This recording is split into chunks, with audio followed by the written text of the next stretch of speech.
I don't think any other genre is as full of 6 out of 10s, whatever that means, as shoegaze, which makes it one of the most fascinating genres to me. Rarely do we see sound design have such a central role in music. Shoegaze is celebratory of sound in a way that I have only really seen in electronic experimental music. But while something like Musique Concrète focuses on the ability for music to be anything, showing the inherent musicality of life, Shoegaze's timbral obsession focuses much more on the emotional character of the sound, finding the reverb-laden tones to be the best way to express emotions. That is one of the main appeals of listening to shoegaze, trying to figure out how these sounds were achieved. And the heroes of the genre are people who make sounds so confusing that all you can do is kind of stand in awe and get lost in the wall of sound. Kevin Shields is, of course, the king of this genre, and songs like When You Sleep, Touched, and Soon are all still being demystified, but other masters of the genre are people like Max Soren from Gooselings and Dan Barrett from Have a Nice Life. I believe all these people are masters at the genre, being able to elicit a wall of sound that you can get lost in instantly, with a sound that only they could have made in the first place. However, for some people, cool sounds are not enough to be able to hold someone for an entire listening experience. Shoegaze's walls of sound can end up falling flat on those who are not interested in sound design or do not get lost within the sound itself. It's not just an issue of, ooh, the simpletons have no clue how to truly appreciate shoegaze.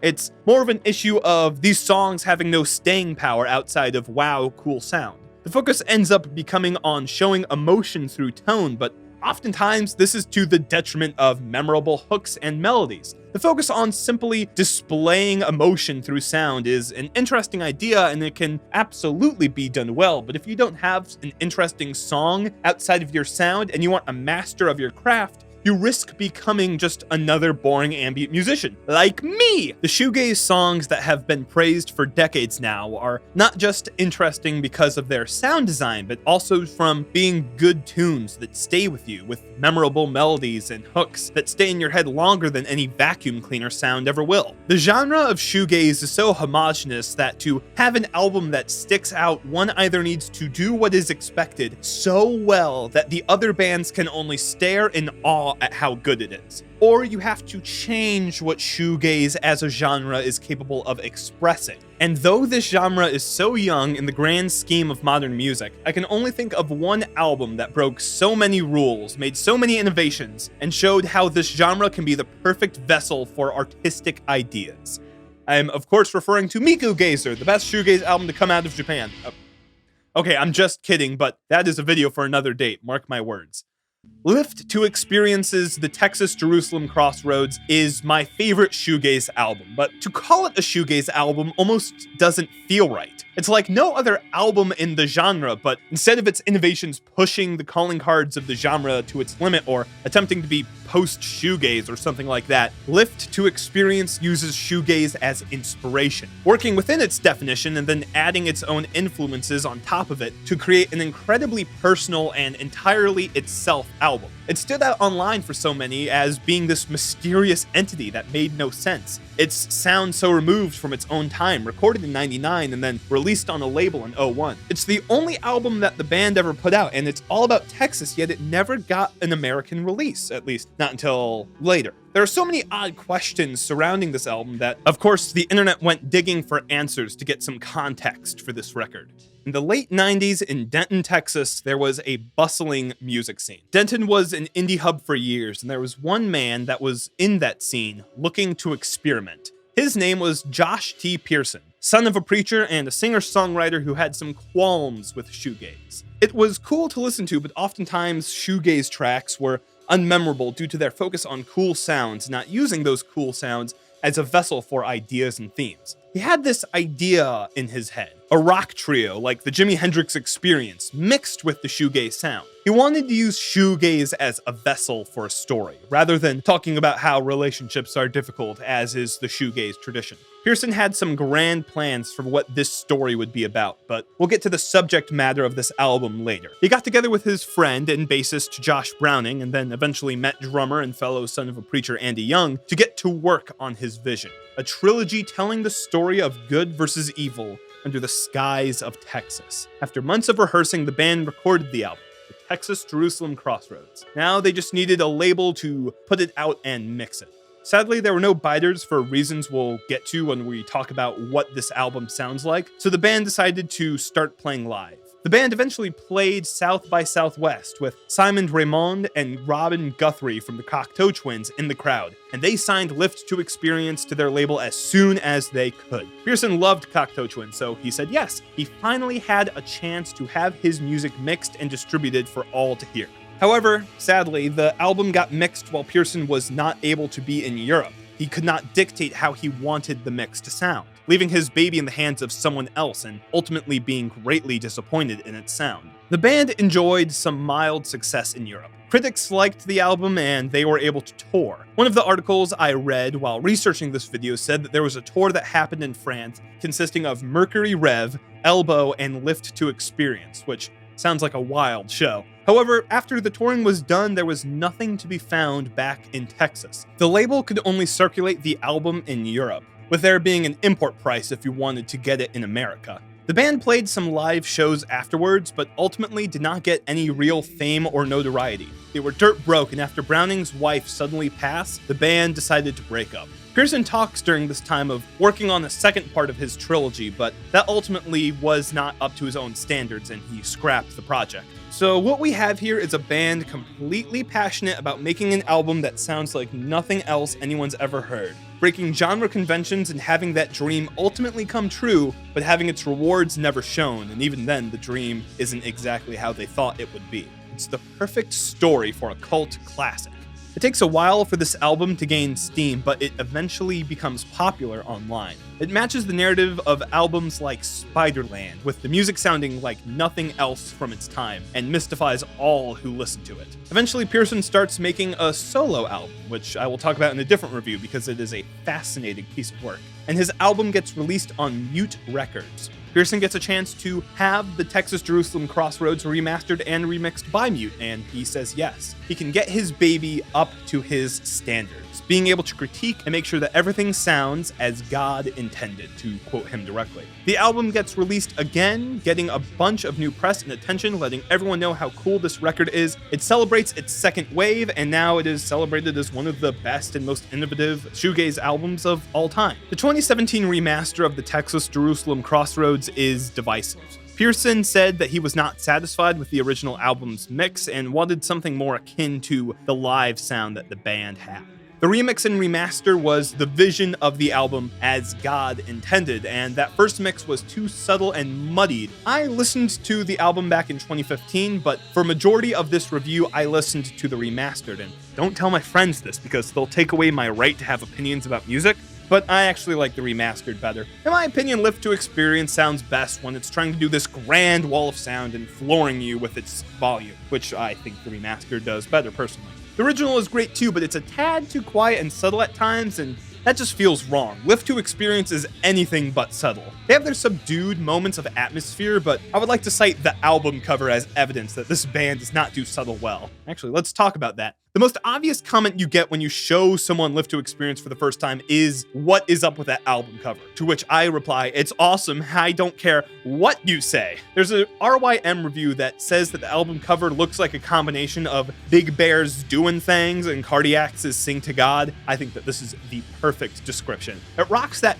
pen and pixel vibe with the giant money text and the artists proudly in the center. You see Pearson with his giant, gorgeous mutton chops behind the Texas state flag. So ridiculous and stupid. It's clearly taking the piss out of itself, which is a rare sight for a genre that takes itself as seriously as shoegaze. The original is ridiculous on its own, but it is reserved compared to the remaster's cover. The remake has some bling on it now, and it's sparkling, literally creating lens flares. I would like to remind you that this is a shoegaze album, and I'm sure that you can flip through your mental Rolodex and think of all the classic Shoegaze album covers, and agree with me when I say that all of them would be improved if they had some ice on them. The other thing that makes this album so stand out is that it's a double LP concept album. What makes it stand out even more than that is that it is a story about the band being the chosen ones, dealing with the apocalypse brought on by Christ's second coming in Texas, which is now the real Jerusalem. I would like to remind you that most shoegaze songs' subject matter is trying to get some twink to pay attention to you. The story tells of the band learning their role in the oncoming apocalypse brought on by the coming of Christ. Angels are flying with their crippled wings. There are tellings of a coming storm, and the heroes need to make it to Texas to save themselves and others. Through the story, our heroes are visited by angels, nearly drowned but come back after prayer. They have their faith waver, accept that the world is going to be violent, but ultimately that they will hear that great trumpet sound and become messengers for the holy land of Texas, telling all to march towards Zion with a gun in hand. The lyrics make many direct references to Christianity and various Christian thinkers. There are direct quotes from Milton, Augustine, and of course from the Bible itself. The album quotes Corinthians, makes reference to Matthew. Sadly, there are no references to anyone being a donkey of a man, but I'll let it pass. All of the members of the bands were practicing Christians at the time, but they don't think of Lift to Experience as a Christian rock band. There was a fear that the band had of putting this album out on an American label due to the music being baselessly classified as Christian rock, and though these are some very religious lyrics, they are not necessarily in the name of the Lord. The band is trying to tell a story, and it goes a bit farther than most songs that just say at a polite audio level, "Blessed be the name," over and over and over and over again. The lyrics are referential to the Lord, but they're not necessarily in praise of him. The lyrics are over the top and ridiculous, with that, of course, being the point. If you saw this album cover and expected it to be a serious album, then I don't know what to say to you. The lyrical content of this album is just another part of that tongue-in-cheek joke that the band is making. The album brings up the theme of apocalypse, escaping it and being in awe of it. I find it interesting that this album came out in 2001, which is a year that will live in infamy for every American, and then the band gets their remastered to come out a month after Trump is sworn into office. Two events that are said to be apocalyptic in America. It is two wildly different contexts, which is a point that Pearson made in a lot of the press interviews he did for the remaster. He said that he wrote the Texas Jerusalem Crossroads in an age of romance, one that is dead within modern times. Pearson talks about how the internet age has ruined uncertainty, and there's a loss of mystery in the modern age. Mysteries such as who made an album, just as an example off the cuff. The album comes back to us with this story that cannot be taken away from it once we know that it's there. If it's a good thing or a bad thing, that's up to debate, but it's most certainly there. The listener being outside of that romantic era has made the album seem like this odd time capsule, one that we will most likely never be able to directly interact with again. The apocalypse is seen as a good thing in Pearson's eyes. In Latin, apocalypse literally means uncovering, and this is how Pearson views it. The album talks a lot about how this apocalypse is going to bring about a new age and how it's going to suck, but eventually we will all get to bask in Christ's light, and all will be good. It's quite an optimistic album. There are moments of doubt, but our heroes always find their way back to God. The final chorus of the album shows this joy by repeating over and over again, "We shall be free." We shall be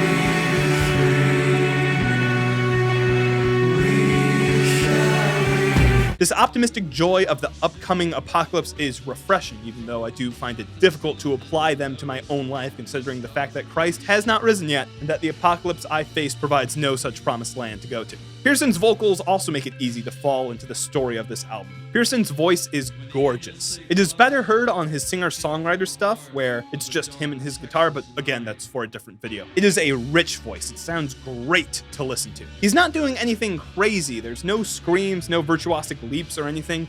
It's just his rough Texan voice delivering these lyrics with the utmost passion. This album is his baby after all, and he shows it with how passionately and proudly he is singing these lyrics. There's never a moment where Pearson sounds nervous or unwavering in his message. He knows that this is the story that he wants to tell, and when he harmonizes with himself, it is just perfect. It's when his voice sounds the most beautiful, especially on Down Came the Angels, where the three voices work with each other perfectly. Forgive the intrusion, but we've traversed so far. Three wise men who seek us star. Pearson is not alone on this record, and the full band sounds tight and grooves, which is a word I find myself rarely using when I'm talking about shoegaze or post-rock. The drums in particular are fantastic. Andy Young is one of my favorite drummers of all time. He doesn't have the insane chops or super technical coordination that other drummers have, but I don't think I've ever heard a drummer groove as hard as Young does on this record. There are so many drumming highlights on here. The one that I always see talked about is the shuffle and These Are the Days, but every groove on here is perfect. Young hits with such conviction and power. No hit sounds accidental, and the drums hit hard. The entire kit sounds like it's exploding, especially the bass drum on With Crippled Wings and the snare on Falling from Cloud, again like we've heard before. But instead, we keep the same volume level, subverting our expectations and keeping us on our toes. We then go to our bridge, which is a conversation between the Lord and our heroes, and then finally into this final section with the fiddle added on to carry out. This song is just a single example of how many ideas are stuffed onto one track, but songs like Just As Was Told and Falling From Cloud 9 hold just as many ideas within their playtime, and shows how masterful the band is between moving through all of them. The ability to shift from section to section so seamlessly helps greatly to convey the story that Pearson is going for. The band is not grooving the entire time though. On songs like The Ground So Soft, they go back to that post-rock shoegaze wall of sound. But as always, they manage to subvert and go a little bit beyond their contemporaries. In the context of the story, The Ground So Soft is a prayer to God for help. Our heroes are in danger, and we hear this wall of sound get more and more chaotic to match the ever-increasing water, which then transitions to our heroes drowning and having their final moments of life take place underwater and then regaining life. The wall of sound shifts and morphs to fit the story, rather than just being the usual static texture for us to get lost in for 10 minutes. The band's static wall of sound moments are thankfully much shorter and at the end of songs, typically only lasting about 3 minutes. Since it's a 3-piece, these static sections don't have the ability to be as endlessly deep as someone like Godspeed You Black Emperor, where there are a million instruments on stage so you can get lost within that texture for days, but it's still a good texture that helps break up the more rock-sounding songs and give us some pace. The guitar work is typically the most obsessed over thing when it comes to discussions of shoegaze records, and though Pearson is not as much of a pedal wizard as his contemporaries, what he does works well. If Pearson was looking to set an atmosphere that he can put his story to, then he succeeded. I've read in a couple of interviews that are linked in the description if you want to give them a read, that Pearson focused much more on riffs and making sure his guitar parts were as tight as possible, rather than focusing on having some insane guitar sound, or if you could make it sound like a vacuum cleaner or not. If you want crazy sounds, then this is not the shoegaze album for you. However, that does not mean that there are no great moments of guitar effects. I love these filter sweeps that take place in Waiting to Hit that helps transition the listener to new sections, and the contrasting clean tone against the walls of sound presented on the entire album. Contrast is a large part of the sound of this record, going between these more intimate, tiny moments of prayer to these loud, grand moments of praising God that everyone can hear. The album is constantly flipping between these two, both within songs and between songs. Down Came the Angels is a quiet tune, consisting of our heroes talking to angels that explain the role that they will have in the ensuing apocalypse. This is then contrasted when we transition to Falling from Cloud 9, which starts off loud and proud and then falls back into quiet sections within itself. The only song that doesn't have this dynamic relationship is the track Down With the Prophets, but that is for good reason. The song takes place in the mind of our heroes, who are now doubting their faith in God. The journey to Texas is rough, and they are wondering if it's even worth it. The vocals sound like they were recorded on tape, which I interpret as a small voice coming from the back of our hero's head. It also shows a difference with it being the only song on the album that is not on an electric guitar, instead being played on acoustic, and is also accompanied with these fiddles instead of the band that we've gotten used to.